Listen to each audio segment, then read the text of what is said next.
always take off your shoes when you go to someone's house.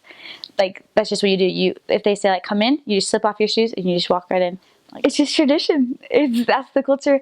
And I don't know, so we thought about that sometimes, like my companions and I, like maybe it's because there's a lot of like red dirt, but we don't really know. That's just what everyone does. So, there's a lot of respect for the elderly. That's one thing they say. Like, I remember going to like this little wedding celebration, and they're like, okay, everyone get in line for food, kapunas first, like all the older people first. And there's just such respect for like grandparents and parents.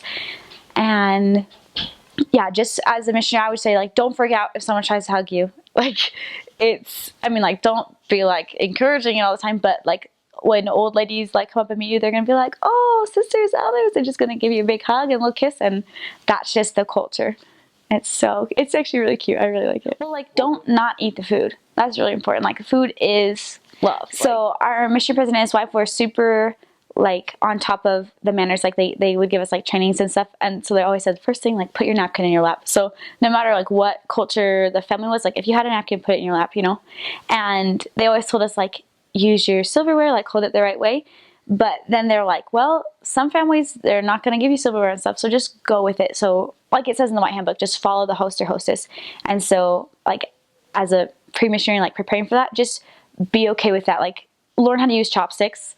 I don't know if you don't know, because that comes up sometimes. Sometimes you'll be given a fork, sometimes chopsticks, sometimes nothing. And just go with it. Just, like, have fun. Native Hawaiians are, like, the best ever.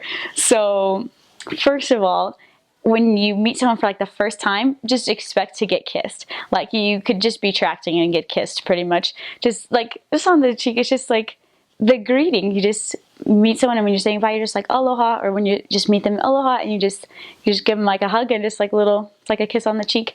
And it's just everyone's just so willing to embrace anybody.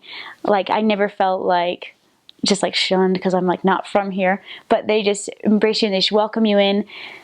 They're so generous. They'll give anything and everything to you, especially food. They're really, really good at showing their love. They are always so willing to give that, and so it's fun. Everything's just always a party, and I really love, I think, their focus on like family, because that's one of the big things is like ohana, like everyone is their family, and it's not just their immediate family, like you are part of their family because you're there and because they met you. And it's just so nice. They just take you in and they make you feel like your family, so it's wonderful. I think that the Native Hawaiians are generally pretty receptive to the gospel, and I think a lot of that comes just from their love of others, like their acceptance of others, because they're so willing to take us in and listen to our message, that as they do, they feel the Spirit and they recognize the truth that we share, and they're willing to make changes for that.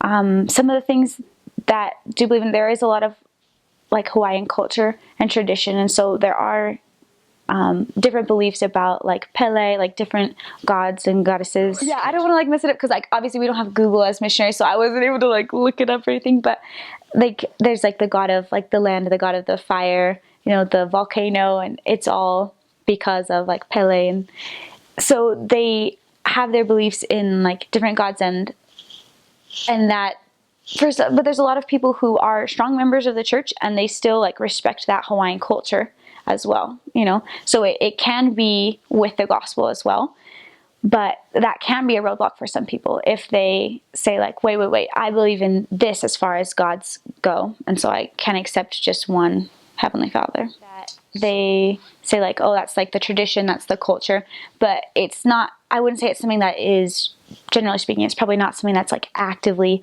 practiced, but through the dances, through hula and things, they still remember those gods and like pay tribute to those. And so it's still like a part of them and a part of their culture, but it's not something that's maybe like actively pursued, generally speaking. So there is still that like belief in that culture about like Pele and the gods, but like there is a strong like Christian atmosphere. Like a lot of people do accept like God, Heavenly Father, as their God. And so that's probably not, I wouldn't say that was a big roadblock too much. I don't know. I feel like with each person it was so different. Like I feel like I at least didn't come across a generalizable answer of like what was hard. Because for some people maybe like Sunday is just a relaxed day, and so maybe they don't want to come to church. Or some people are like, oh, I'm already in my Samoan church, I don't want to change, or they have something really thick with their culture.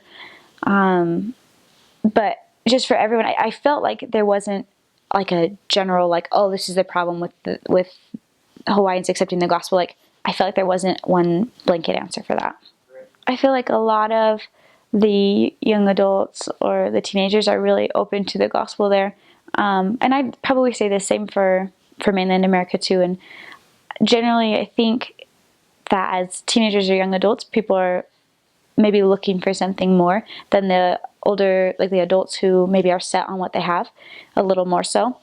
But the young single adult wards, I never served in a young single adult ward, but generally speaking, I've heard great things about those wards, that the members especially are so willing to share what they know and love, that they just share that with their friends. And a lot of people come to the church because of their friends' influence. This one, I'm so bad with like names. I think it's called like May Day or something. It's like this cute little celebration. I remember I was on Oahu, and it was just, the schools did like a little dance for it, and they celebrated like all the different islands. So they had like a boy and a girl to represent each one of the Hawaiian Islands, and they did like this hula, and it was kind of like they had like this little like king and queen like royalty kind of, all the kids represented the different islands, and it was just like a day of celebration, and every class did their own dances, and so that was really fun to be a part of.